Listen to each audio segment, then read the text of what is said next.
What's going on, beautiful people? It's your boy, Mr. Meyer, with the fire, here to share ideas and take the collective vibration higher. And my sole intention is to reconcile all paradox with love and truth. I love you. And it's a special, okay, there she goes. Special video featuring Mirage. Mirage is gone. Bye-bye, Mira. So I'm going to tell you guys about the week's astrology, starting with September 12th up until September 19th. Exciting week. This is the chart. This is where we start. Look at me filming this with Mercury on the ascendant. How cool is that? And this is 1 week from now. Feel free to ignore the houses, ignore the clock face, because it's going to be different depending on your local geography. So without further ado, I want you to hit that like button right now. Just save yourself the time, don't wait. And we'll peel it back layer by layer by layer. So today the sun is in Virgo, 19 degrees, ooh-wee. And that's just going to mean if you're in the northern part of the world, the hemisphere-wise, you're going through the end of summer. Opposite is going to be the end of winter. So we're transitioning into fall/spring, which is kind of crazy. So I see that there is a turning of the wheel for real. And at the end of the week, the sun is going to be at 26 Virgo. So that means we're about 11 days away from a new season, a new reason to be. So what's Virgo about? Virgo is all about self-improvement. It's all about creating efficiency, optimization, proper planning, procedures. And the things you do every single day really creates the life that you're living. So you can always put leverage on habit during the season of Virgo, or really any day of your life, truly. So that's really important as well.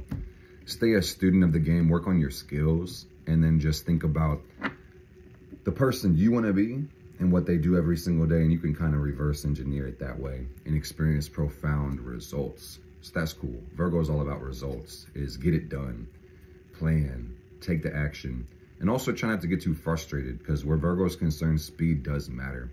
So don't get upset if things don't start manifesting as fast as you want them to. Understand that obstacles are necessary to grow. These are opportunities to learn and expand and gain skills. But deeper than this, our limitations also protect us on some level as well. So if you don't see obstacles as opportunities, it's going to be very difficult to move forward in a growth-oriented way, truly. And Virgo is the Hermit card, so this also says that we may be more isolated this time, or more connected in an intentional and deliberate way, trying to extract the meaning, the wisdom, Mercury energy, or maybe teach and implement our own unique gifts and talents and aptitudes as well. So today the moon is in Leo, and in about a week, the moon is going to be in Scorpio. The moon is waning. So if you've been watching the moon lately, it's shrinking. It's getting smaller and smaller every single day.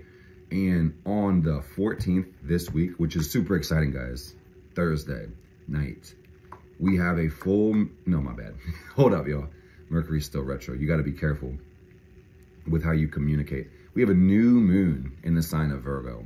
So this is the beginning of the lunar cycle. The sun and the moon are going to conjoin Thursday night in the sign of Virgo. And I think that's really cool because it's the beginning of a new cycle. We're basically planting a seed in the universe, and you can water it however you want with your thoughts, feelings, and action. Let me zoom into this right quick. This is the sun and the moon connecting in Virgo at 22 degrees. And that's how that cycle begins. And we love to see it. I think what you really need to know about this Virgo new moon is that the wisdom comes from the body. That's what Virgo represents, is our physical health and how we take care of our obligations. And your health, your body is the #1 obligation. In other words, man, if health is wealth, and if you're in debt to yourself, you can't buy a motherfucking thing. And that's certainly something to think about. So let's see what we got for this Virgo energy. For the next 2 weeks after Thursday, we'll be putting action behind our plans, our goals. New moons are a great time to set goals and to write down what you want to experience come the full moon in Aries, which will be 2 weeks after. All right, once we're in Libra season. So that's pretty cool. A lot of Mars energy, oh my goodness. And we'll talk about that in a minute, guys. But breaking things down, to a system and a procedure. This deck has been through a lot. Hold on. So the message here is clean, clean, clean, clean, clean, clean. Everything is energy. And your environment has a huge effect on your well-being and your mind. So as above, so below, so within, so without. If your environment is restricted, your mind will be too. Ooh. So you can always put leverage on cleaning. You guys notice how cleaning makes you feel better? It clears your mind. That's actually what I'm talking about. So I'm seeing with this new moon coming in, the standard, the energy coming in is setting a higher standard of purity, a higher standard of clarity. And like I mentioned, I want to get a little bit more specific about what I just said about the body holding the wisdom, is that your body is a temple. You are a solar system, and this is kind of crazy. Your body is a system your soul made to incarnate.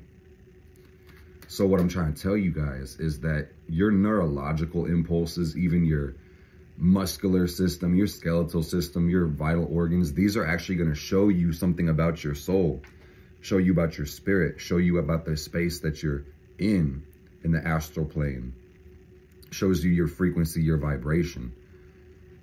So pay attention to this, to the body, pay attention to your stomach, pay attention to your feelings, tune into the body. We got Libra moon energy, and then we got Malkuth in reverse, and then we got Caduceus, that's healing. Healing the physical body, healing the earth, and finding peace within the heart. Honoring your emotions, thinking about your feelings. Do you want to feel this way, or would you rather feel different? And then also think about, what is your body trying to tell you? You can genuinely ask yourself that and get a lot of answers, get a lot of clarity. Because everything is a message. Everything contains information. Everything contains, I want to say, memory on some level because of that. Because of the frequency, the vibration. So your pains, your ailments, your stress, your bothers, that's a message directly from the soul telling you to make a change. All right? Same way you can stub your toe or bang on your elbow or bang your knee and then you experience that pain. That's a physical sensation from the nervous system to direct energy to a place that needs healing. So this is the same for your physical. It's the same for your emotional, your mental, your spiritual bodies. Any discomfort or dis-ease is a place waiting for integration. All right. So that's vitally important. And I didn't mean to throw shade on Capricorn. No shade at all, man. This just Saturn. This represents restrictions. Anything you feel like might be holding you back, that's something to pay attention to at this point in this time. And this new moon is crazy. Let me tell you guys, some might debate me. I don't care. I see a grand Earth trine. Because the planet's aspect in the new moon is actually going to show us different qualities that we're ushering into this new lunar cycle. And the first one you can see right off the rip, guys, is the new moon trine Jupiter in Taurus. Or let me say Uranus, actually, because that's a perfect trine. So we got our moon right here, and then we've got Uranus up there at 22. And that's a 120-degree angle. What's the gift? Trine is a gift. The gift is out with the old, in with the new. Inspiration and innovation. Uranus creates great change and upgrades the frequency of anything it comes into contact with. So this looks like higher wisdom entering the body. This looks like more ecstatic conductivity. As I throw the Gemini in reverse, this might throw things a little bit out of balance because we're creating a new balance. We're creating a new structure. You know, Uranus is the planet of change, and the glyph itself says a lot about it being balanced firmly between the good and the bad. This is a true neutral upgrade that has to happen. And a lot of times with it being the true necessity, we may not be ready for it. Ready or not, here it comes, man. This is ushering us deeper into ourselves to become more aware and to remove limitations imposed upon us by our illusions, or even just error thoughts of the collective conscience, or just unconsciousness being expelled through the light of truth. Which is a little bit of woo-woo way to say it, but it's very important because this moon on Thursday, this new moon is going to be opposite Neptune in Pisces. All right. And you should be able to see it there in the top of the chart. Bada boom, bada bing, new moon, opposite the thing. In Pisces, Neptune Pisces, this is the planet of illusions, planet of dreams, deception, secrets on some level, but it's also the universe at large. So this feels like a deep transcendental chapter, merging ourselves with all that is and letting go of a lot of things. On another note, that space that's created from it will help us more directly embody our wishes, our dreams, our hopes, and take action on the things that we imagine that we want to create tangibly. But on another note, Spirit's telling me, they knocked on my altar very quietly. I don't know if it came through the mic, but Spirit says you can manifest exactly what you don't want by paying too much attention to it. So be mindful of it as well, man. These seeds are going to be planted in the universe, and you really have to make a decision. Do you want to live a dream or a nightmare? All right. So this is deep meta programming. This is getting beyond the physical on some level to analyze all levels, because they're all connected, as above, so below. So like I said, when you think about the physical sensation, you got to ask yourself, what emotion does this mirror? What mentality does this mirror? And what does that say about the space of my spirit? All right. Because if you're immolated by fear or anger or grief or sadness, or you feel like you keep looping certain cycles, it might be time to move your space, truly, to GTFO and get somewhere new so you can grow.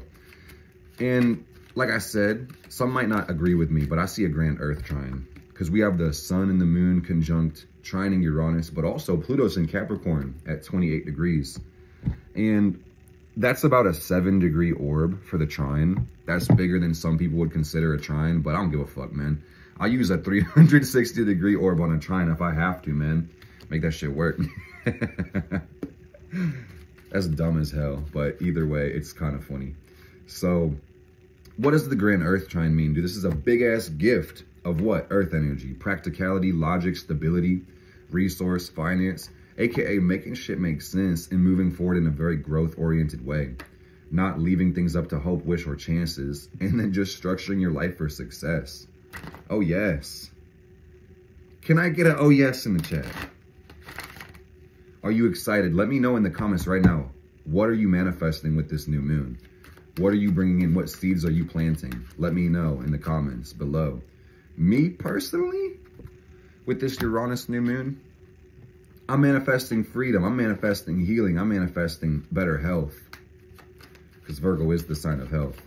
And I just want to say, guys, to bring you deep into my, not too deep, it is kind of deep, into my subjective experiences. I am in a 7-week shadow work ritual where I'm distilling my shadow and working with my unconscious and really excavating repressed emotion, which is something I talk about often, but I've been really dedicating time and energy and spell work to this as well. So I really just feel like I'm cleaning up my act. That's what I'm manifesting in this cycle.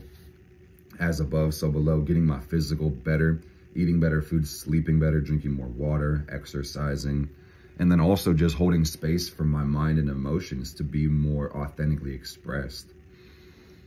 And I'm hunting for repressed emotions. I'm like a damn near like Sagittarius energy. I'm like that archer. I'm going out, I'm seeking this shit on my Pluto. I'm telling you guys, I'm looking for any way. I'm holding myself back because I don't want to be the one fucking up my own life.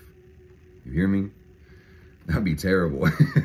When you realize it's been you the whole time. Oh God. That's the point of the universe, guys, is like Virgo can represent conflict with others, truly, because Virgo is about your responsibilities, the service you're making, your day-to-day energy. It kind of feels like your obligation. And when you're set in your ways, you're doing your thing, you know, you can experience conflict. Not everybody's going to agree with your mode of being, truly. So, you know, Virgo has long had a signification of enemies, open enemies. In Pisces, the opposite sign is more about the hidden enemies, the ones that don't really know that you're an enemy, or they don't know that, how am I trying to say this? They don't know that they're against you because it might be something in their unconscious that has them fighting against you. And Virgo is more so the open as opposed to the secret. But what's crazy about the shadow work and the healing, guys, is that if we understand the way the universe works, one song, one reverberation, one sound, it's one being that exists. And we live in many different cells, bodies, forms. So the person watching me make this video is me, and I'm you. And that's fucking crazy, man. When there's no enemies within, there's no enemies without. So when you have conflict with other people, you may feel like others are going against you. But when you take time to rise above conflict and to take accountability for your life and take full responsibility, you realize it's always been you versus you the whole time. All right? So compassion is needed to create deeper connection with the world. And that's as far as it goes. All right? But I want to tell you guys about the asteroids today. Asteroids are going crazy this week, guys. Last week, there was not too much to talk about because of all these retrograde planets and our waning moon. It's like, it kind of felt like things were really slowing down, and they aren't going too fast right now. But I will just say there's like 3 ingresses. Am I wrong? Yeah, there's 3 ingresses this week with the asteroids.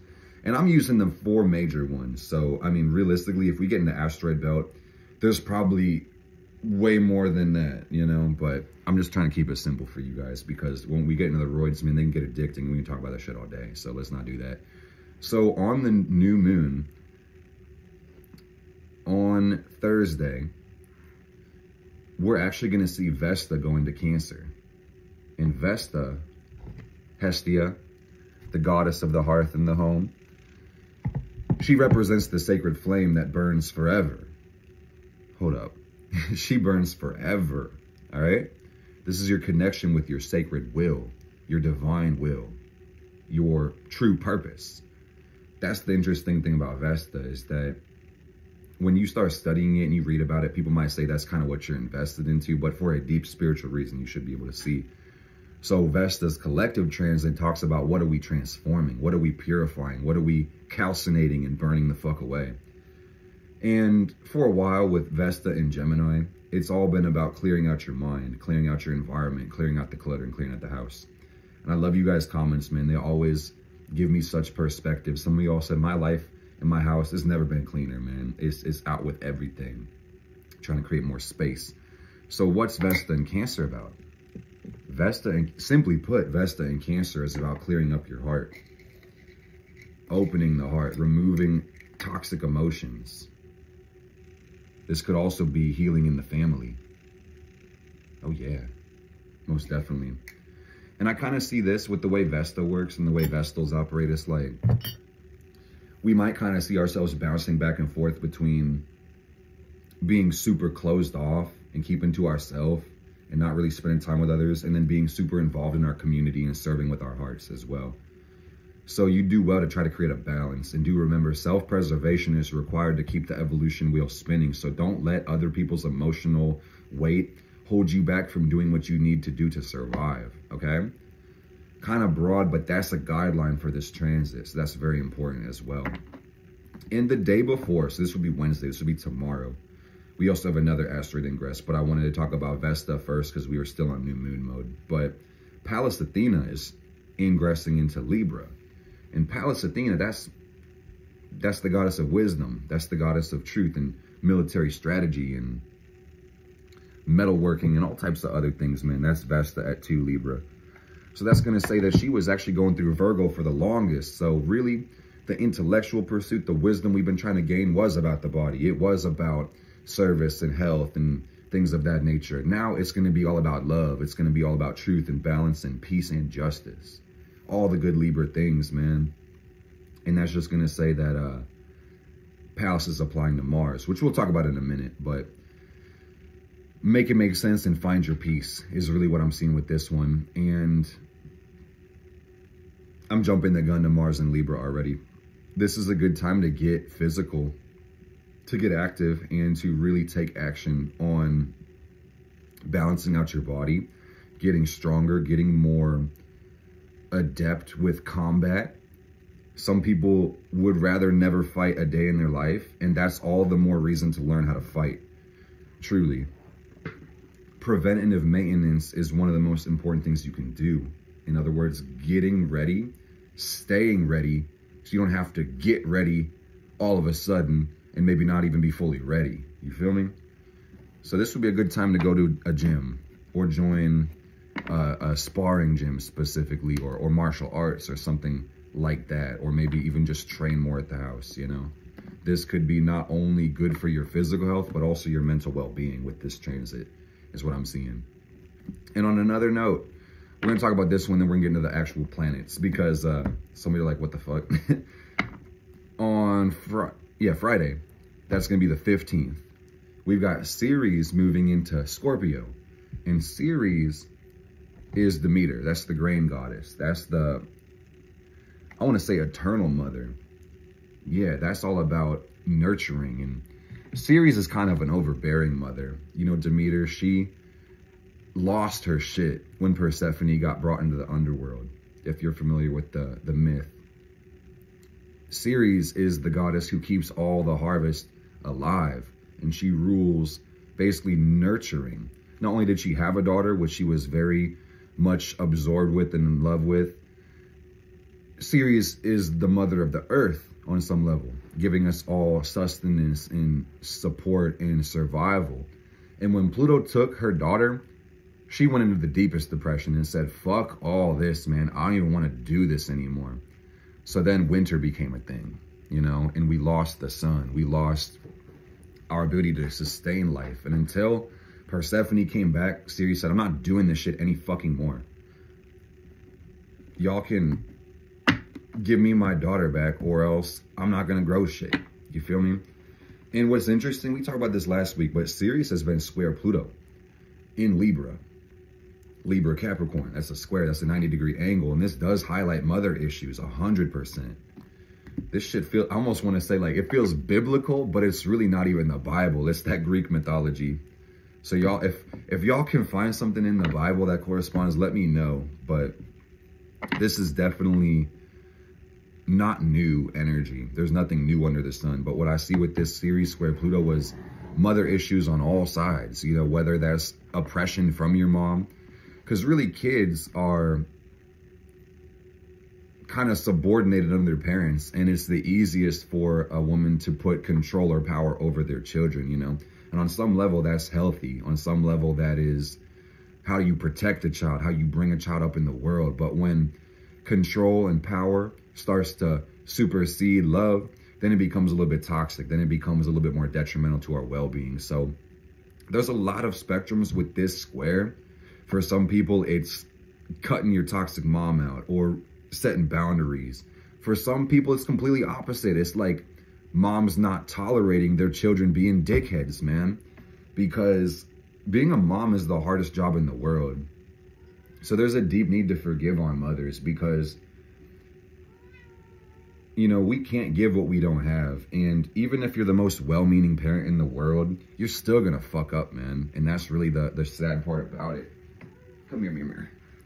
Yeah, I love my child, man, but she probably hurts when I'm gone. You know, I hear her crying when I come back in the house. She's like, Dad, where the fuck are you, man? So it's like, even if I'm the most well-meaning father, you know, you can't meet every need someone has. So that's kind of coming up with this transit. I'm glad she came back. She's our co-star today. Yeah, buddy. She said, enough with that shit, man. All right. But Ceres and Scorpio, let's talk about this one, man. This is going to be about having a more direct and intentional relationship with life, nurturing, and even our mother figures, or ourself if we are a mother, perhaps. All right. And I feel like this means obsessing over your role as a mother. And also, one thing to consider, guys, is that these four major asteroids, which is Ceres, Pallas, Vesta, and Juno, these basically represent different aspects of Venus, which is the goddess of love, the planet of relatability and pleasure and joy and happiness and things like that. So I'm glad I'm wearing the shirt, because basically the mandala works this way. Shout out to Demetra George. Vesta is going to be the Aries energy, will, sacred will. Juno would be like the Libra energy, relationship and partnership, romance. You've got Pallas being Capricorn, midheaven energy. Athena is wisdom, conquest. And then you've got Ceres, Cancer, that's home, that's hearth. Well, not hearth, but you've got family, motherhood, things like that. So you should kind of see how these four break down. Pretty crazy. And the thing about this, guys, Venus falls in Scorpio. She actually fucking hates to be in Scorpio, because she gets power and love confused, and then control can be imposed upon her. And then it's not about freedom, it's about control. And it's about pain and transactional relationships that are not reciprocal or not beneficial for both parties. And that sucks. So I'm seeing with this series, Scorpio energy, this means be fucking careful with how you mother your children right now. Be careful how you show up. Try not to be so oppressive. Try not to be dominating or domineering. When you love something, set it free. Give it space to be. That's what respect means, allowing something to maintain its original function. You feel me? So I think with this one, and we'll talk more about Venus in a minute, but with this one, it's like you got to make sure that you aren't projecting your unmet needs onto children as well. Or, like I said, guys, it's going to go both ways, man. Not blaming your mom for shit. Not blaming your mom for not meeting your needs. Because at the end of the day, man, it's like we all got a cross to bear. We all got our traumas and our suffering. And, you know, the world has pain because we all grow. So that's kind of a baseline, but it does come with a lot of joy. It comes with a lot of peace as well. But overcoming issues of abandonment and grief and sorrow when it comes to childhood is what I'm seeing with this one. True transformation when it comes to our inner sacred mother, Ceres and Scorpio. And when we go through that inner transformation, when we go within ourselves to find the healing and the nurturing and the support that we wish to receive from the divine feminine, when we find that within ourselves, we will create a new version of ourselves, which is more authentically connected to the world. And this will create healing for everybody, truly.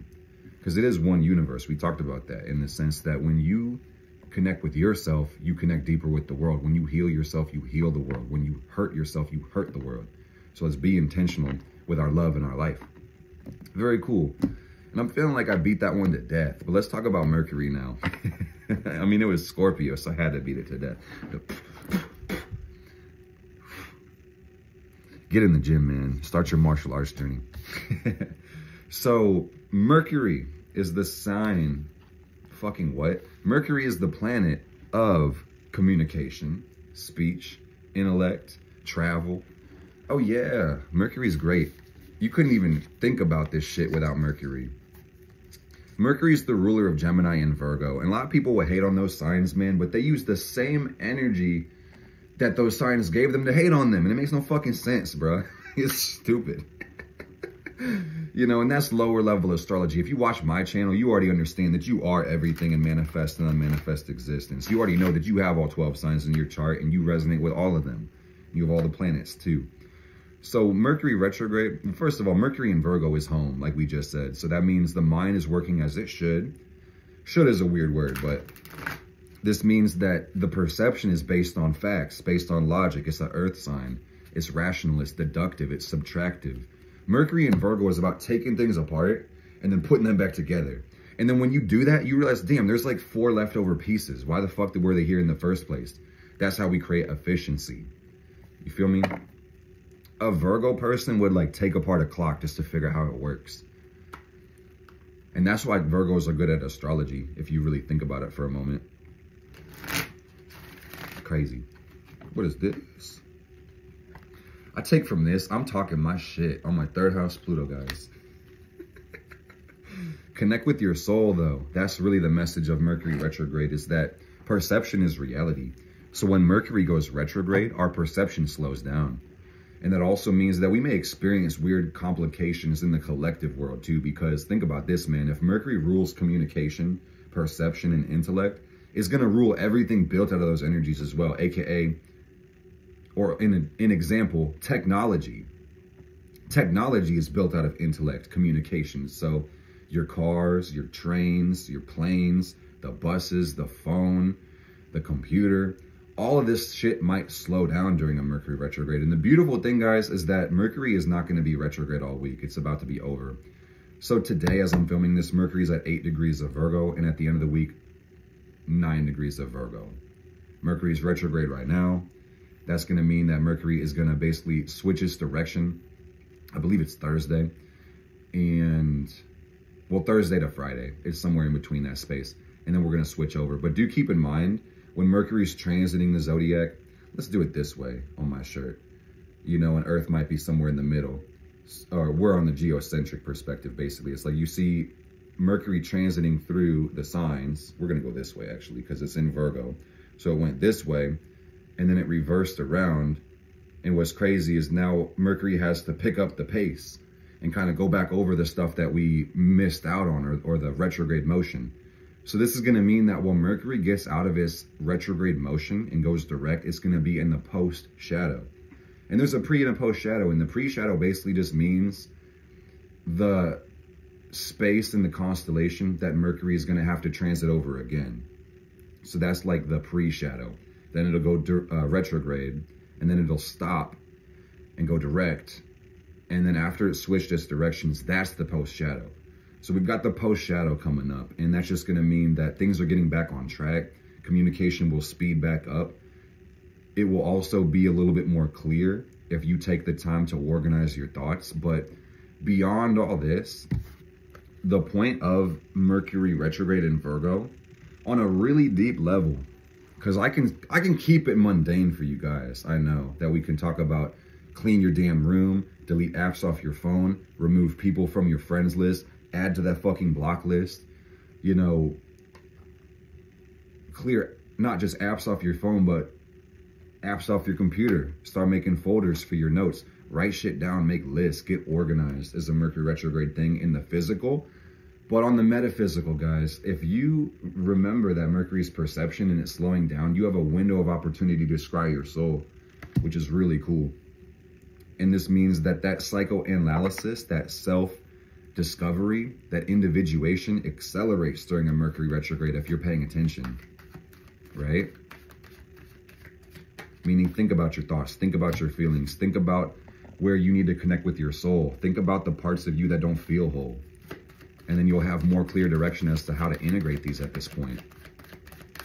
So bitch is bitch about Mercury retrograde, but it's the most beautiful opportunity in the world to get to know thyself. And that makes me, I'm not even going to give it an emotional reaction because, you know, y'all turn up. I'm going to turn up and, hey, we can co-create together. But use this as your advantage. Use this for leverage, because what I'm seeing here as well, this is a great opportunity to see what's your problems and what's not your problems, because especially with all this Pisces energy in the transit right now, it's a good time to get clear with your karma. Binah, figure out what is my responsibilities and what isn't, and quit trying to martyr yourself for people that you don't really need to. And we're jumping all the way, because hey, fuck it, we're in Pluto right now, man, so we can go anywhere. But, you know, if pain teaches and empathy makes us feel other people's pain, it's only natural that we would want to try to stop others from suffering, but pain would teach. So when we take on the emotions of others, we can also interrupt their lessons in healing too. And what's crazy, dude, is then you become the savior, but then the victim martyr, where you wanted to serve something because it made sense or you felt like it was helpful, but then you kind of feel like you're over encumbered by it. You kind of have to bear that cross, man. You can get karma for helping the wrong people, my friends. So watch out for that, okay? You got to keep your own ducks in a row. And I see that heavy Aquarius energy coming through right now. I mean, and it's arguable if this is the age of Aquarius yet or not, but this energy that we're bringing in is about collective responsibilities. And this means we all must come together to help each other and help one another. But how the fuck do we do that?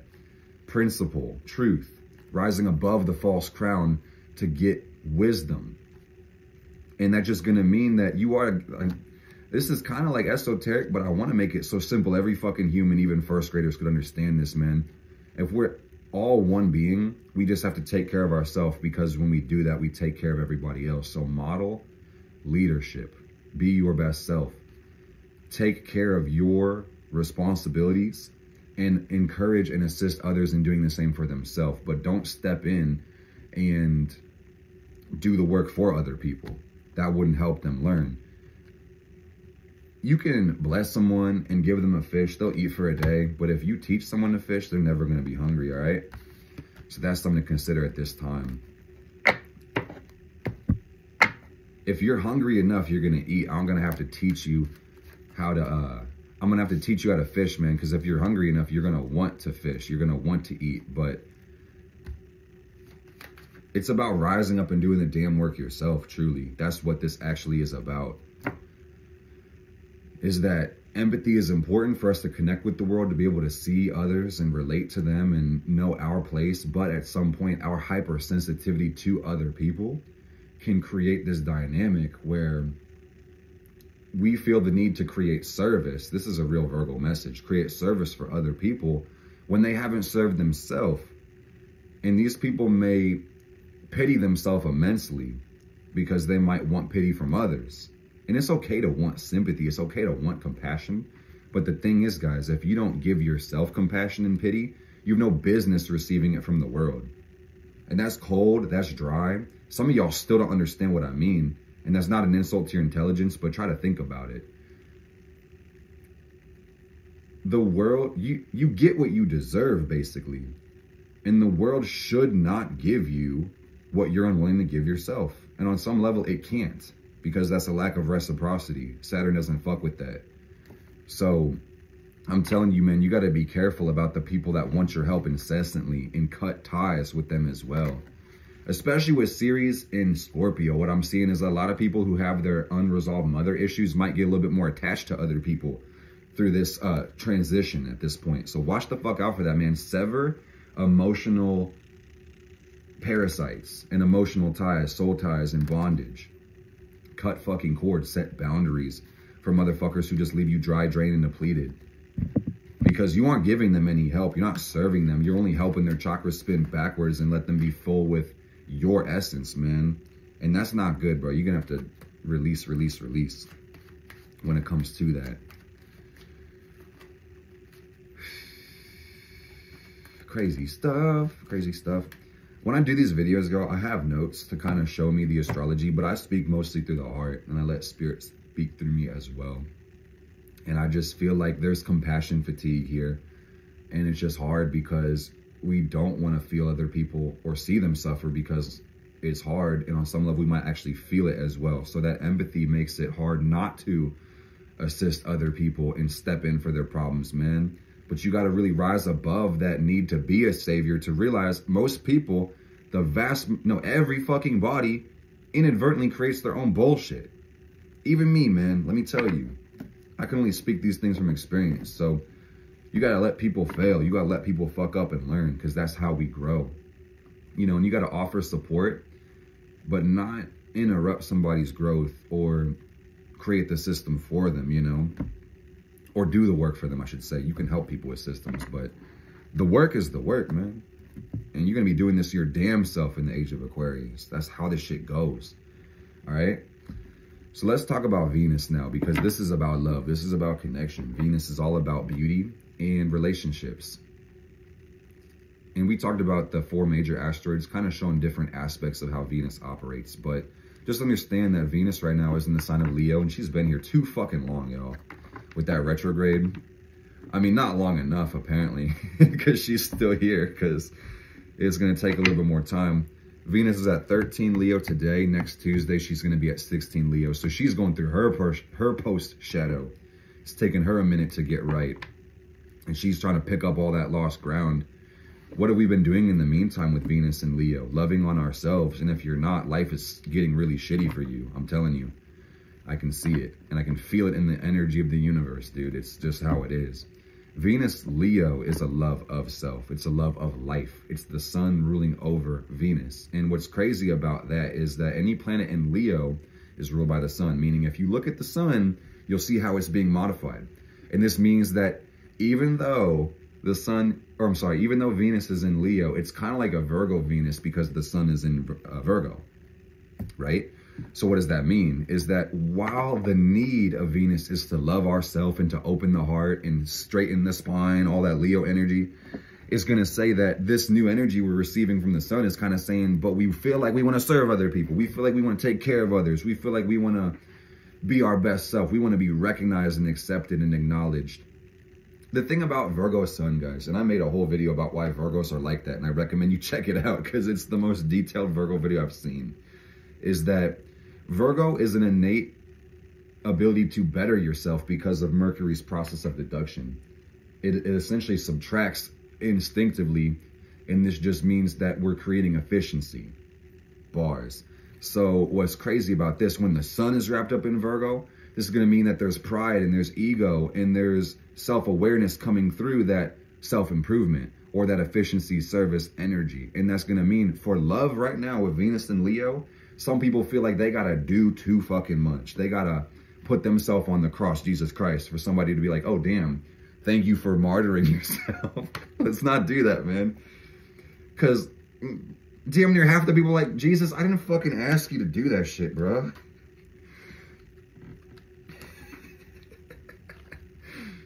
He's like, but I did it for your sins, man.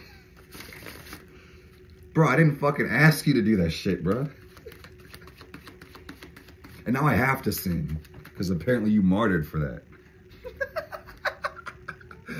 I'm just making jokes, but at the same time, there's truth to that, and your perception will illuminate something through that. I don't know how you receive this, but I'm just having a good time. So basically, if I could make this into a more concise message, it's pure love that we're looking for, with the Virgo going over the Venus and Leo energy. And what's even crazy, we're talking about asteroids. We're getting on those performance enhancing planets. Oh my God, bro. We got Venus. Check this out, y'all. Chickadee check it before you rickety wreck it. I'm telling you guys, the love you're seeking is inside of your motherfucking ass. It's really in your heart, but like, it's in your ass, bro. Don't fucking look outside of you for what you want others to give you at this time. This is counterintuitive and it makes no fucking sense, but hear me out, please, for the love of God. You hear me? Confirmation meow. Come here, Mira. I'm going to tell you something. Okay, right on. So basically, Juno, like we talked about earlier, this is love. Venus is more so about relationships, right? But Juno is like a romantic relationship, a partnership, a marriage, whatever you want to call it, right? And this is all Leo energy, and Leo is all about you, meaning, dude, please, for the love of God, don't seek that outside of you. And some of y'all who watch this are going to be in partnerships already. Some of y'all been married a long ass time. But no matter what type of partnership you find yourself in, you're going to be with yourself your whole entire life. That's how it goes. This is the time to obsess over yourself and be okay with that shit, man. Because what I'm seeing as well is, like, if you're in a partnership, this might be problematic for some people. Some people's partners might not like it when you start redirecting more energy into yourself. And this is going to uncover unconscious jealousy, fear, and anger. Oh yeah, 100%, man. And even for some people who are single and also in relationships, I also see this other dynamic and dimension to it as well, where when we start putting this energy inside of ourselves, even set the intention to do so, we start to uncover our emotional resistances to it, whether it's self-hatred or fear again, or basically just like neglected pain that created thoughts, which created beliefs that got stuffed down for too fucking long. So it's like, you gotta be the main character right now, man, and feel good about it. And just remember that you're the star of the show. So you gotta root for you. You gotta play your role. And you would do really well to think about what a partnership is intending to give you, because we all partner for different reasons. And if you look at your Venus and your chart, sign house aspects, and your Juno and your 7th house ruler, you'll see how you value what you look for in love. And the beautiful thing about this is when you find out what you're looking for in another person, you can actually start to embody those qualities without a person. And this will make your romantic relationships even better. So create healing within them as well.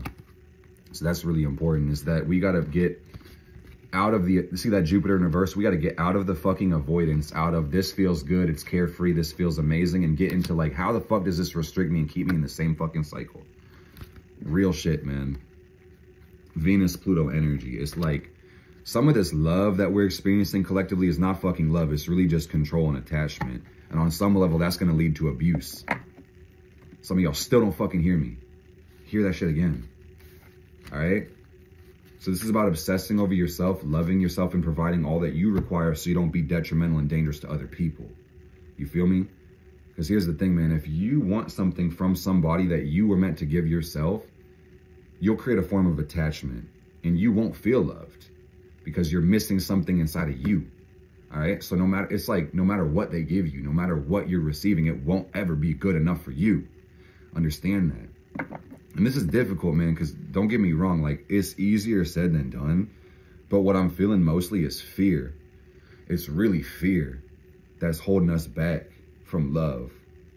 It's this inability to be by ourselves. And you guys will hear me say this again, Because like I said, I'm in 7 weeks of, it's a lifetime of shadow work, but I'm on a 7-week ritual right now. And there's Lilith transits and all types of things. We'll talk more about it. But it's like, you got to figure out why you hate yourself, dude. You have to. And I'm not going to accept the answer that you don't at this point. That hurt a lot of people's feelings because that's your unresolved emotions. Why the fuck do you hate yourself, man? And I just encourage you to say, I hate myself because, and dump out the answer. Don't judge the thought. Just see it, expel it, accept it. And then you can create love for that part of yourself, man. We all get hurt in life. We all have traumas and struggles and tribulations and trials. But the worst thing on top of that is when you resist the fact that it happened. All right, so the message here is acceptance. Accept everything. Accept everything and open up that damn sacral chakra because I really feel it. It's all the pain from the past that makes us feel like we're unworthy of our needs being met. And that's simply what it is. But on another level, you'll have to see how that manifested in your life and how you narrated that experience, how you created beliefs upon that, all right? It's definitely something to think about, and it comes from love. So I don't want y'all to feel like my passion is misdirected anger. I fucking love y'all so damn much, man. And I'm a person who's hated themselves tremendously, immensely, unfathomably, on a conscious level too, you know? So it's like, to overcome that is one thing, but then to go into your unconscious and be like, damn, where am I still loathing myself? Where am I still not accepting myself? That's the work. Ooh, baby, chill with those claws. She is like, getting comfy, you know, when your cat scratches your, yeah. I love my child. Oh my God. She is so sweet, but I think she's like, okay, no, she's good. I thought she was about to dip. So where you gonna go, girl? We got a video to make, come on now. So this is about scrying your soul and loving your soul, loving yourself. Oh yes, indeed. Ooh, obsess over you. Don't worry about anybody else, man. You are the common denominator of all your relationships. And on another note, you know, that square that we have from Jupiter and Taurus to Venus is also square Juno. So this is the perfect time. It's one of the harder times, but it's the perfect time to bring more spiritual awareness into our relationships and also into our love. And for many, I would consider celibacy. Your boy just committed himself to that as well. So my 7th house is closed and you hoes can back the fuck off. Because some of y'all would not even know what to do with me for real. For real. And also on another note, beyond y'all, it's like I want something in myself that nobody can provide me. And that's why I can't fuck with y'all like that. We can be 11th house, we can be 3rd house, but we cannot be 7th house Juno right now. You know? Absolutely not. No sirski, no ma'am. It's not gonna happen. No ma'am. Because why? I'm drinking from my own cup. Oh yeah. And it feels good every day. I'm growing and I'm learning and I am experiencing the gift that is me. And I hope if that empowers you, that you do the same. If that resonates with you, I hope that you protect your love. I hope that you really remember the sacredness of your temple. And on that spectrum of thought alone, half these motherfuckers don't even deserve to touch you, let alone look at you or get your time, attention, or respect. On God. On God. Reciprocity. So you got to spend enough time with yourself to realize your values. Who are you? What do you want from life? How do you appreciate? How do you love? What do you provide? And go find that. You know, you get what you deserve. So the message, I gave this on TikTok live the other night, but the message with this transit also is like, do not settle beneath your standards, because when you go beneath your standards, you reject yourself. And that's fucked up. That's really fucked up. Don't ever reject yourself, man. No enemies within, no enemies without. And you don't need to be loved so desperately you forget that you have love. And I got Mira flexing her talons on my knee. So that apparently that one hit. She could feel those vibes. She's like, oh yeah. She definitely loves herself. Most definitely.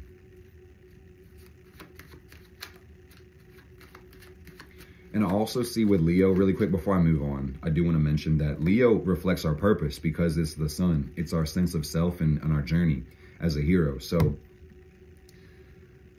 this, like I say, obsess over yourself for so damn many reasons, but a big part of it is that purpose exists within you and purpose will never be found outside of you. Pardon me. And this is problematic for a lot of people with the Leo energy or maybe like a 5th house Pluto type energy. It's like, You can find purpose in your family. You can find purpose in your children even, or your lovers. But it's like, hey man, this is that deep Ceres transformation with Scorpio, is that your purpose is inside of you, man. It's not inside of anybody else. So you can't be so damn attached to the external world that you lose yourself in it or someone else. Even though relationships are the whole reason we're here. Like, let's not forget that, guys. If mommy and daddy didn't love each other very fucking much, you would not be here right now. You feel me? It didn't play out like that for everybody, but that's generally how the narrative goes, you know? So don't let me rock you to sleep or make you think that love is not important or that relationships are not important. All I'm trying to say deeply with my whole heart and soul is that, dude, you gotta meet your own needs first, last, and always. And don't let a person be the reason you can't, all right? So I'm gonna skip Mars. Let's go to Mars, and then we'll go to Jupiter. Mars is in the sign of Libra right now, and Mars is the planet of passion, desire, aggression, intention. Mars right now is at 10 Libra. At the end of the week, next Tuesday, Mars is gonna be at 14 Libra. Damn near conjunct my moon, so I'm about to go feral for real. Beast mode or whatever you wanna call it. But what does this mean for everybody else? Mars in Libra is fighting for love, fighting for peace, fighting for justice and balance. Oh yes. And I pulled this pentagram out for some reason, so I'm feeling like manifestation is a big part of this as well. Mars in Libra would prompt us to decide what we actually want or what's gonna really make us the happiest. Our desires might be making more sense. And this is gonna mean figuring out what you want and going boldly after it. And Mars in Libra does highlight injustice and unfairness, imbalances within relationships too. So that's something to consider as well, that some people's relationships might feel like a frustrationship at this point. And if you love this person and it makes sense and it reflects a higher purpose, don't throw the baby out with the bathwater, but this would represent transformation also when it comes to relationships and love, because Mars is the lower octave of Pluto and Pluto is the higher Mars. The fastest way to get to Pluto is through your Mars. Let me tell you guys, don't ever forget that shit. So relationships are one of the most tried, true, and easiest ways to initiate your evolution and spiritual journey. And we might be seeing this a little bit more directly now if you are committed to truth. And that's the fucked up problem with a lot of people's relationships, y'all, is that it's literally it's an attachment based on fear or lust, and it's an unconscious, covert agreement to not interrupt the other person's ego or comfort. I like you for this. We both fall in love with an idealized version of each other. I'm gonna let you be you. You let me be me. We don't grow. We don't ask questions about it. We have a lot of sex and then we just fuck off, you know? We stay the same forever and we can just repeat this to our kids, basically, you know? The patterns, the cycles, the unresolved bullshit, the things that we hid from ourselves within each other. That's what we repeat to our children. It's like, let's not do that. The point is, share truth with yourself and others. Don't let anybody fucking lie to you with Mars and Libra, man, because those repercussions are going to be painful. All right? Mars is the planet of severing and removing things. It rules Scorpio and Aries. So Mars is a very destructive force on the left part of the tree of life, and we must use appropriate force. Mars doesn't like to be in Libra because it's opposite the home, right? So I just want to say, truth is the guideline at this point. Truth is what is required to create love. It's always been that way, but more so now than ever. We have to be honest with ourselves so we can truly share honesty with other people. And just remember that there are infinite truths in life, and my truth is mine and yours is yours. And if we don't be honest to ourselves, we're going to have an impossible time connecting with an objective collective truth, all right? That's something to think about. So Mars in Libra, she's like loving on my notes. Oh my goodness. Oh my goodness. Do you guys want more Mira in the videos? Because I feel like this is the first Mars Day with Mark where we got Mira, my slut, just kicking it with us like that. I love my cat, y'all. Can you see? And I feel like, this is weird, y'all, but I feel like when I turn on my camera, when I'm making content, she's more inclined to be kicking it with us. Like, she likes to cuddle with me no matter what, but when I'm making the content or I'm on live, I think it's the energy of spirit, truly. This is a familiar, by the way. we're pausing for the cause. Slight digression to slight intermission. Talk about Mira for a minute. Also, Virgo represents pets, so maybe this is actually on brand. But when you look at your pets, you can understand that you are effectively their god. This is the macrocosm inside of my micro, basically, because I'm running her world. I'm keeping her alive. She's surviving, and that makes her look at me like Father God. You know what I mean? And what's crazy about this even deeper, dude, is like when you look at the way your pets are, they reflect yourself. And when you look at the way you parent or nurture your pet, you'll actually see a reflection of how you were parented and nurtured as well, which is really cool. So your pets are very important. And for some people who don't have a pet, let this be your sign to go get a pet or set that intention and ask Spirit to send you the right pet at the right time. Because I want to tell you guys, I prayed for this cat for years. I love you, baby. And I wanted her for a long time. And in divine time, she manifested in my life in the right time. And she's like, why you rubbing my belly, man? Are you good? Are you done with that? Because that's what I'm saying, guys. We never do this, but now that we're on camera, she's like tolerating it. How weird. And I feel like that's because of the spirit. And what I mean by that is that this is a spiritual pet. This is a familiar. I am a Wiccan. I'm a lot of things, man. I'm beyond titles. I do results, but okay. Ooh. See, so it's like, you see her just bite me, dude. Me and my cat are resolving a lot of suppressed anger together. Oh, that feels so good. Y'all got to see it on camera. So I talk about this on live every now and then, but she's healing too, man. And so am I, and that's why we met each other through spirit. She had a painful past life, truly. And I can see how it affects her in this life too. So let me tell you guys, she's bringing me healing, and I'm using my shamanic tools on her as well. And we're besties, man. We look out for each other. It's really cool. I love my cat so damn much, man. Her birth chart is wild, but let's keep moving, man. Because I think that those messages got out. Take care of your pets, look at your pets, nurture your pets. And maybe with this series energy, it's like, don't be too overbearing on your pets or domineering on them, but do pay more attention to your pets with Ceres and Scorpio. Because this is going to help you open your damn heart with Vesta and Cancer. And it's going to also help you learn about love and truth with Pallas in Libra. And also, it's going to help you feel fulfilled as a person, dude, with Juno on Venus. It's going to make you feel like you don't really even need anybody else romantically, because your own love and your pet's love is enough, for real. You feel me? And I wouldn't encourage you to get a pet to like supersede that romantic desire. That would be kind of weird. I don't even think that's legal for real in a lot of people's countries, but it's like, I had to bring it up for some reason. Third house Pluto, didn't want to talk about it, but at the same time, it's like some people might already be in that with their pet already. And let's move on, because I feel uncomfortable now, and I'm sorry, y'all, but let's talk about Jupiter, because Jupiter is the king of the gods, and Jupiter rules the order of creation, and Jupiter right now ain't doing shit. Jupiter is at 15 Taurus right now, retrograde, and Jupiter will be at 15 Taurus retrograde come next Tuesday. So not much to say. And what's even crazier, guys, like the rest of the list, I'll talk about it a little bit, but it's going to be the same. The inner planets move the fastest, of course, because they're closest to the sun. And the further out, the slower we go. And half this shit is retrograde, man. So I'm feeling like time is at a standstill right now, is really what I felt. As I was writing down the Saturn's degree, that's what came to my mind first before anything else. Time is at a standstill. And time is a facade. It doesn't exist in the form that we think it does. But let me talk about Jupiter, man. Jupiter is the order of creation, the king of the gods. And this means it's how we grow in life, how we expand our limits, and how we take the experience of existence and time and fill it with meaning and perspective. Mercury rules our left brain, Jupiter rules our right brain. So it's the process of intuition, cosmology, philosophy.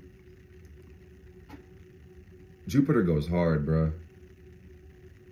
And it gives us a sense of faith and a sense of perspective as well.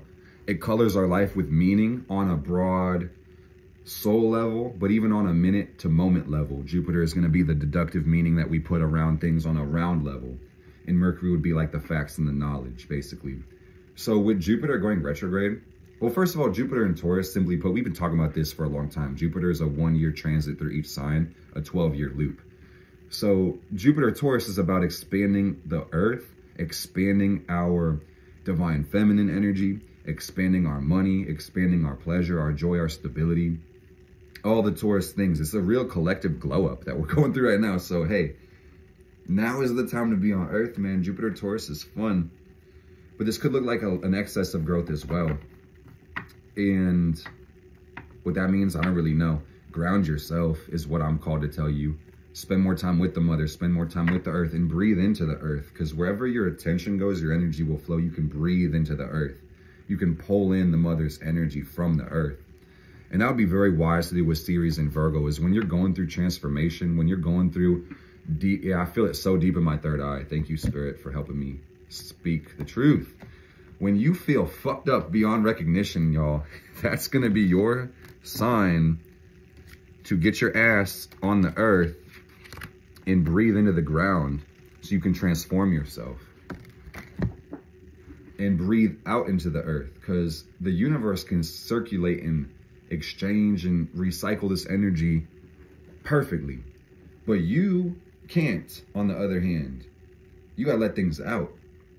So sitting your ass on the ground, putting your feet barefoot on the earth, back against a tree, yo, this is better than damn near all the modern medicine. I say damn near, because make it make sense, of course, but breathe into the earth and ground yourself and let any impurities or toxicity or stagnant energy be recycled by the mother. And you will realize that you are strong. And remember that this is square Venus, it's square Juno. So on some level, there's a hopelessness when it comes to love. And I don't want to say that, but I did already say it, is that it's a desperate need to experience meaning within our relationships or meaning within ourselves. And based on this Venus-Juno energy, it feels only natural that we would look outside of ourselves for other people to find this energy. So that's the illusion to confront, is that you can actually supply it within yourself. All right. But like I said, don't let me distract from the value of relationships. They are important, but they're made out of people. So we got to be a whole person. But this is about nurturing your partnerships and really employing more spiritual meaning to them and sharing principle, sharing truth. Beyond truth, which is kind of required, you share principle. And what that means is like, hey, why are you even with me? What do you want from this? 10 years from now, when we're celebrating this marriage, what the fuck does that look like? Let's work backwards from that.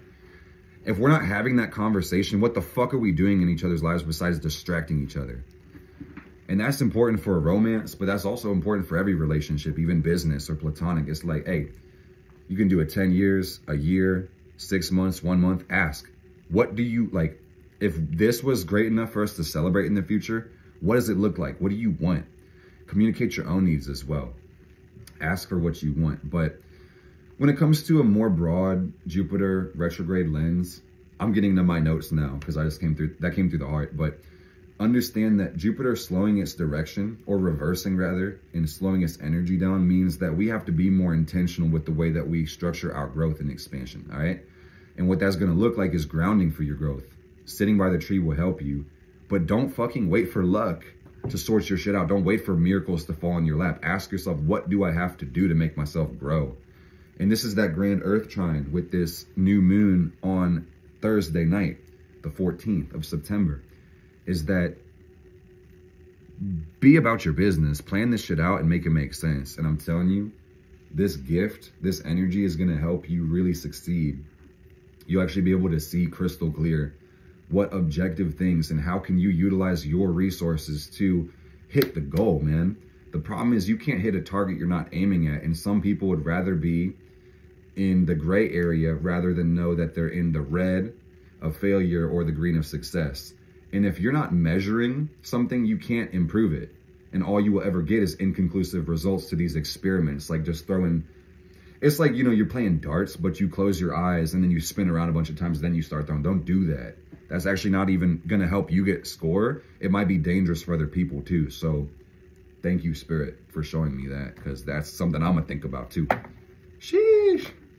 Another thing about this energy is avoid plans of desperation. meaning you have to be trusting in the universe, trusting in yourself, and you need to be grounded enough not to be approaching your dynamics and plans with fear, all right? And you'll know you're doing this when you set the bar so much higher than your ability to reach that you fail before you start.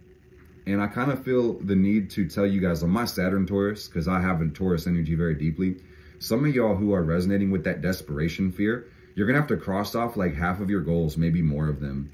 Because why do you want a Rolls Royce so bad? Why do you want to have 1 million followers so fucking bad? Why do you want to have this giant ass thing? And it's not to say that you don't need that. It's not to say that that won't fulfill you or won't be good or that you don't deserve it. But it's like, if you look at where you are right now, what would the Powerball do for you? If it's not money holding you back from growth, why do you want all the fucking money? Inconclusive results, aka not getting clear about where you want to grow or where you need to grow. Character liabilities need to be assessed at this time, all right? And you need to really work on developing consistency in the areas of your greatest weaknesses before you try to put your lifelong dreams into practice, all right? On Uranus square Saturn in my chart, I'm telling you guys, this is some shit I tell y'all from the future. And there's nothing new under the sun, but I feel a howling right now. Oh, man. Some of us let go of something, apparently. So that's good. That's really good. Hey, I love it. Good for you. Good for us. Look at us winning, man. And I feel like it's a need to impress others with that Leo Juno, Leo Venus. It's like you don't got to impress anybody else. You only need your own recognition, love, and respect. If you forget that, life is going to get shitty, bruh. I had to say it twice. There it is. So let's talk about Saturn in the sign of Pisces. Just remember that Saturn is the farthest planet. It's the father. It's father time. It's got a ring around it. And it's the last planet you can see without the telescope. That's what I mean by farthest. There's planets beyond, but you need instruments to see them. You need to modify your consciousness to see Uranus, Neptune, Pluto, and the other, celestial bodies beyond the limit of our vision. So on that same spectrum of thought, Saturn is going to represent the real world, what's objectively perceivable. So this is the finite reality. This is the structure and the order. Saturn rules karma, which is even more out there. For some people, that doesn't even sound like it's physical or structured, but it is. It's like Saturn is the limitations and the restrictions of the world, which also shows us the inherent possibilities within as well. And Saturn in Pisces is all about understanding the truth. Saturn in Pisces is about understanding how spirit works in reality and noticing the effect your belief plays on your experience. Saturn in Pisces means unburdening yourself from the chains of belief.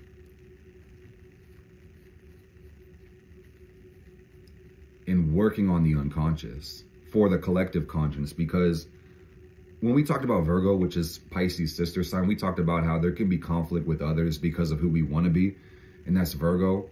And then there's conflict with others because they don't even know that they're at conflict with us. It could be secret enemies, people who don't want to be in conflict with us, but they might not like us for some reason. So it's like, you just got to understand, man, that nobody's perfect. And, I got my problems. You got your problems. Everybody's got their problems. And then there's these collective problems, all right? And I mean problems where it's like, it's really nobody's stuff, but it affects us all. You get me? Because when we're in a conflict with another person, it's very easy to be like, well, that's me, or that's you. Or don't blame me because that's what you are doing. Or my bad, I projected that on you. It's like we can kind of separate the two. But I'm trying to tell you guys, there's a third one. There's probably more, but there's that collective energy. We can put it in that big group. And that's Pisces. Is like the things that we don't know can affect us. And they do. Absolutely. So the responsibility, which is what Saturn is, the collective responsibility, the Saturn transit, is to own up to the collective negligence. You feel me? And what's sad about this, but also beautiful, is that in this 2 to 3 year transit, and some of y'all have already seen this with the first Saturn retrograde in Pisces, is that this feels like one of the coldest, darkest, and sometimes most depressing times, depending on how you feel, depending on how you're experiencing this energy. But that's also going to say that the real work and the solution is to go inside of your heart and soul and to create faith, to create trust, to create a connection with spirit, and to let things go, to transcend. There's a lot of ways to say this, man, but time is kind of at a standstill. And there's a heavy past. Saturn Pisces, Saturn in the last sign of the zodiac. It's been through the whole world, basically. So there's a lot to let go of, man. And with Saturn in the retrograde motion, it's a revising of our karma. And this means traveling dimensions and spaces, which is beyond time. And seeing the primordial forces of creation affect us in some way, shape, or form. And it's our job now as people on Earth to co-create with this. And to be compassionate, to be loving, to be empathic, and to be intentional with our energy so we can do what's best for the greater good. And like I said, it's confusing as to what that actually is, because the world is full of problems in different people who are so unique. So you need to have guidelines and principles to direct your action and make sure your conduct is upright, all right? In other words, if you don't have principles in life, you're lost. Because we need to find divine law, aka natural laws, the way the world works, and try to model our conduct after what's good for everybody. And I believe that makes sense. To make the point even simpler, guys, the only principle you need to make your priority is self-preservation. And that's as far as it goes, man. Because all the animals, all the plants, all the minerals, all the other forms of consciousness in this realm are self-preserving by default. It's encoded into DNA, basically. It's encoded in vibration, I should say more specifically, because DNA doesn't always apply to all forms. But basically, the thing I'm trying to say, guys, is that human mentality and emotions has created a global society of connection that has become somewhat destructive or regressive, or our empathy for each other has gotten so geopolitical that it's hard for us to do right for ourselves because we evoke unconscious jealousy and fear and anger and hatred from the collective. Wake up, Mr. West. Wake up, Neo. Like, this shit is real, man. So you might get pushback for choosing self-preservation. Some people don't even know that they can choose it themselves. Some people have had hard lives and not been encouraged to do that. You know, so you just got to remember that the more you choose self-preservation for yourself, the more you model and teach that to other people. And that's really the work. And speaking of Saturn, let's talk about Uranus. The whole point we're here, man. The future, the growth, moving forward. That's what it's about. Leadership. Uranus is the change that needs to be made. And for the best and highest good of all, we have to do what's best for ourselves. Yes or no? Like, hey. You're either going to agree with me or you're going to argue with your damn self, man, because that's the way the world works, truly. So,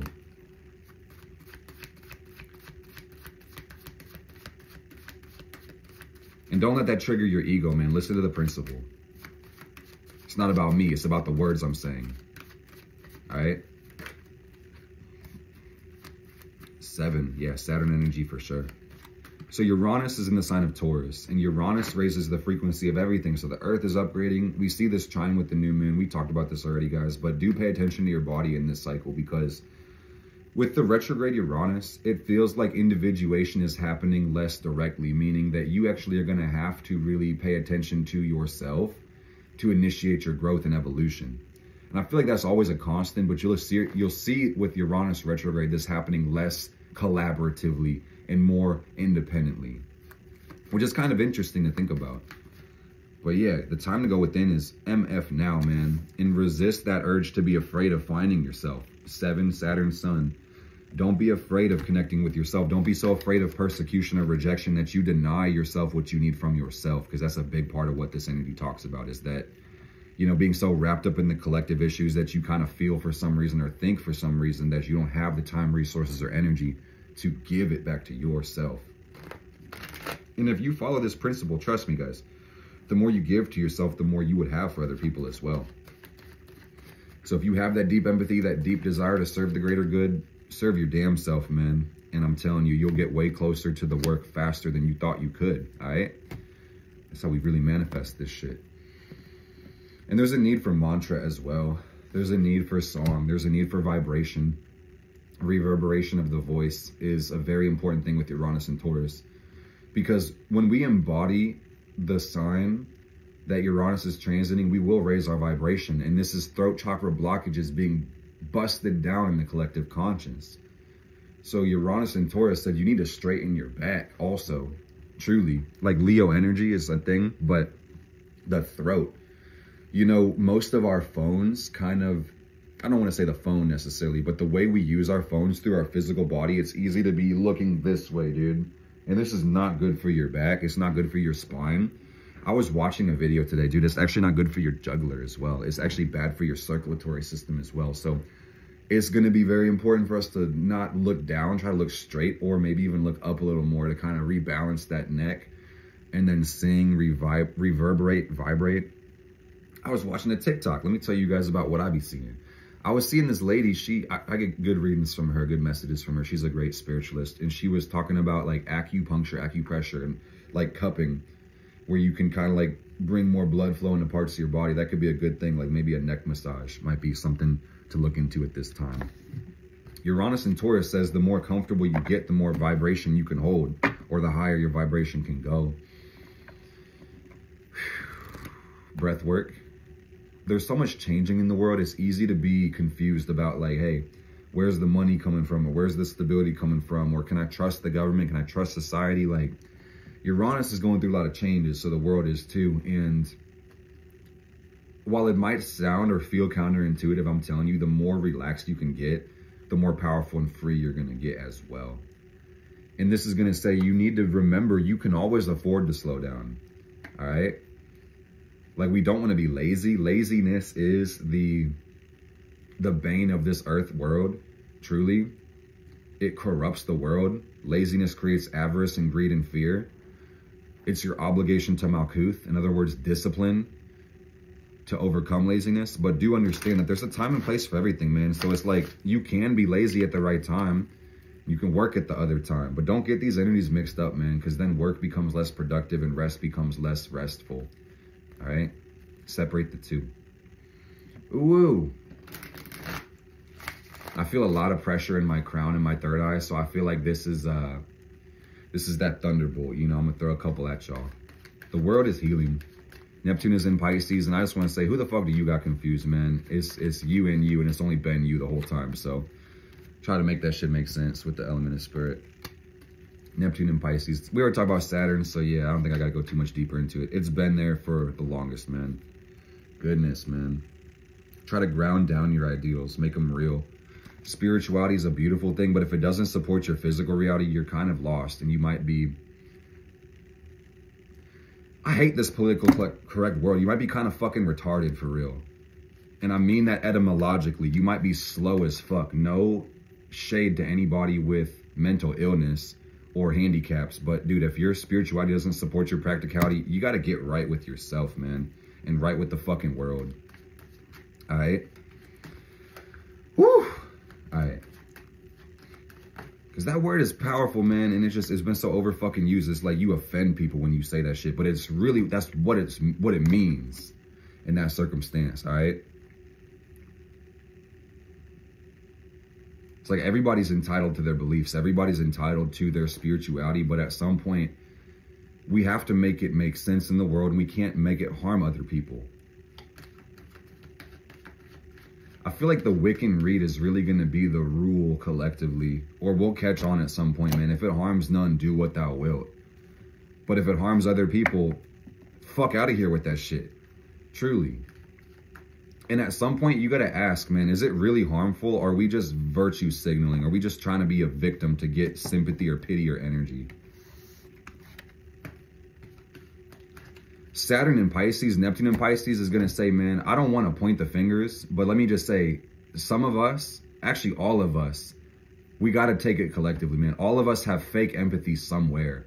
In other words, not caring about the shit that we claim to care about. So it's very hard to get into this awareness, to be like, damn, I don't actually give a fuck. I'm not actually being intentional. I'm actually just trying to be a martyr. I'm actually just seeking pity or energy from something that I'm not really revolving my obligations with. It's like the energy I'm getting is complaining. Complaining is a thing, and there's a time and place for everything. So I don't want to encourage anybody not to be frustrated, because that's very real. It's okay to be hurt. It's okay to be confused, disillusioned, or even experience things that are totally fucked up. You know, that would warrant you to complain about it. But at the same time, it's like, what are you doing about improving your life or improving the world?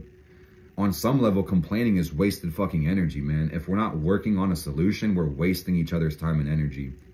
And you just got to ask yourself, man, if you complain about shit and you make no effort to change, fuck you. For real.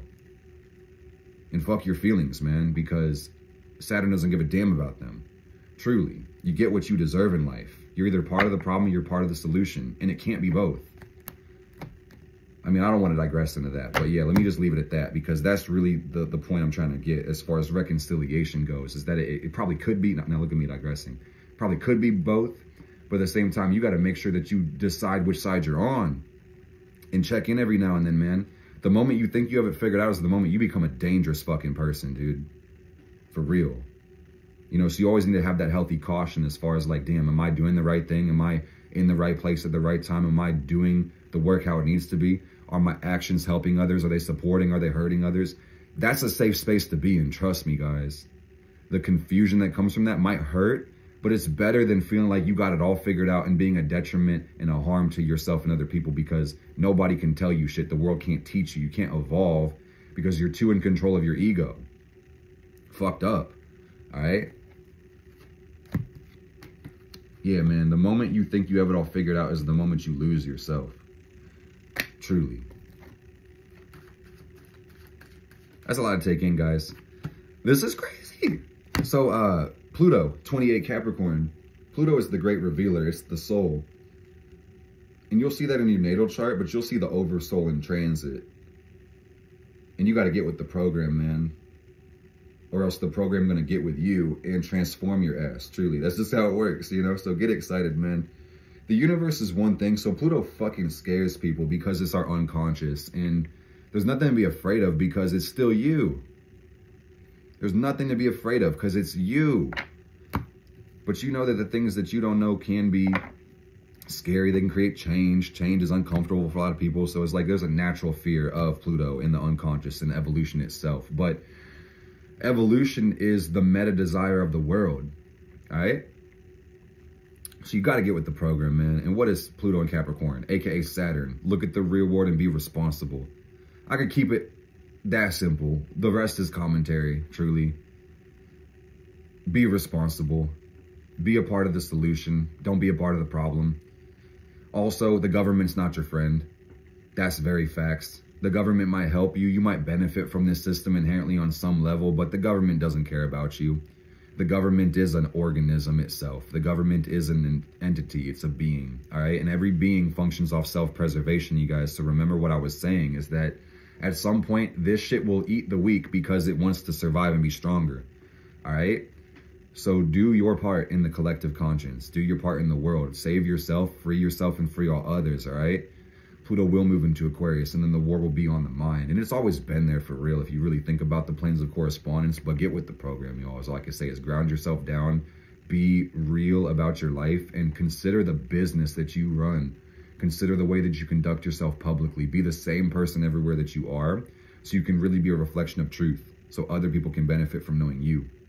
And sometimes you might have to play the role. Sometimes you might have to kind of like play the game, so to speak. So I just want to say, it's like when you know what you're doing, you're a bad motherfucker. When you're doing this shit unconsciously, you ain't shit. All right? Something to think about. These are all thoughts in the divine mind. Some of y'all are ahead of your time, man, and that's challenging. Meaning you're going to have to slow down and try to, like, dismantle some of these things from within. You know what I mean? Because freedom will not come from responsibility. Freedom will come through responsibility at this time. And I do want to say that Chiron in Aries is applying to the North Node, or the North Node is applying to Chiron, because the nodes, which is really about timing, fate, the collective conscience moving forward, and also where we've come back from in the case of the South Node, the nodes move backwards. They move retrograde in transit. And Chiron is at 18 degrees of Aries. Retrograde is going to be there next week, same spot. You know, not moving too fast. Because Chiron is between Saturn and Uranus. So it's the metaphysical bridge from the inner planets that we can see into those outer planets that we can't, all right? So Chiron represents healing and the initiation of the spiritual awakening. which is usually quite painful, and that creates trauma. And that's Chiron in a nutshell, man, is that it's the key to your consciousness, the key to unlock your soul, actually, if you think about it, and the opportunity to bring healing into the world. So with Chiron applying to the North Node this year and getting very damn close, because the North Node is at 25 Aries and it's moving backwards, and Chiron is moving backwards still, but at some point they'll kind of start heading towards each other very soon. And what does that mean? The world is healing. Oh yeah. And this might be a headache, man, because Aries rules the head. This is talking about the collective conscience bringing more awareness into themselves. And this awareness will bring accountability, which will bring healing. All right. But the crazy fucked up thing about this, y'all, if you take this archetype and trace it down, I'll just do it for you so you know what it is. You got to forgive yourself, man. And you got to forgive yourself again, and then forgive yourself again, and then forgive yourself again, man. Mistakes were made and they'll be made again. All right. And then you can forgive other people. Forgiveness is really for you, because it's always been you versus you and you with you. It's a universe. But at the same time, man, you got to free yourself to feel other people, heal yourself to heal other people. And this is one thing to consider with the outer planets, and I guess really any planet in astrology, is that the planet transiting a sign will affect the ruler of the sign. And what does that mean in this case? Because Chiron is going through Aries, Mars is going through healing and upgrades. All right? Crazy. Because Chiron is going through Aries, the ruler of Aries, which is Mars, is going through healing and upgrades and spiritual awakening. That's what Mars is doing. So what does this mean, man? When Mars goes through an upgrade, when Mars gets more power, what that means is frustration, anger, pain. Literally, you know, get excited. Good. This is amazing. Remember, life is good and it is okay. But on another note, Mars is intention and desire. So while we might be seeing conflict with people and a need to forgive ourselves, a need for forgiveness with other people, there will be need for boundaries. There'll be need for being more intentional with our life. A need to remove things and to sever that which does not serve. And also what's crazy about Mars is choice. Mars is decisions that we make. It's about where we point the will. So one crazy thing about Chiron in Aries, Mars getting an upgrade is like, I don't think it's exaggerated to say existential crisis, because a lot of people are so heavy in the root chakra right now with their intellect and their soul, where they're like, what do I do? What's the right choice? And simply put, there might not be a right fucking choice. And that might be the actual problem that we're going through right now in the world, is that morality might not be objective. It might not. It might be inherently subjective. And on some level, the universe might need you to just act impulsively and take action and just embrace your instinct and your impulse and just be a fucking human, so we can actually decide what the fuck is objective morality, or how law and legal systems and structures can work. You feel me? So get out of your head and get into your body. Quit being so damn spiritual you forget how to be a human, is really what that talks about. With damn near everything in the solar system retrograde. And Pluto's still square the nodes, y'all. So I just want to say that evolution comes in real time. And if you're not choosing it, you're rejecting it. It comes in all the time. I love you all from the bottom of my heart. On my Pluto Sag, higher than Pluto, you know. Venus conjunct Juno, the love you're looking for yourself is inside of yourself. Does that even make sense? The love you are looking for in others is inside of yourself. Either way it goes, you know what I'm saying. I love you guys. If you haven't hit the like button yet, the fuck are you doing, bro? Y'all would not watch this for 90 minutes if you didn't love this shit. I'm telling you. So hit that button. Leave me a comment. I will see you guys really soon. More videos this week. I meant to make other posts, but I just got wrapped up in my life. So I'm going to not let that be an excuse. You'll see more of me, okay? Blessed be, blessed we. Yes, indeed. Ending it at no, it's not 13. I can't count. I'm not going to wait 1 minute. I almost thought it was 1:30, but now the outro got weird. See you guys.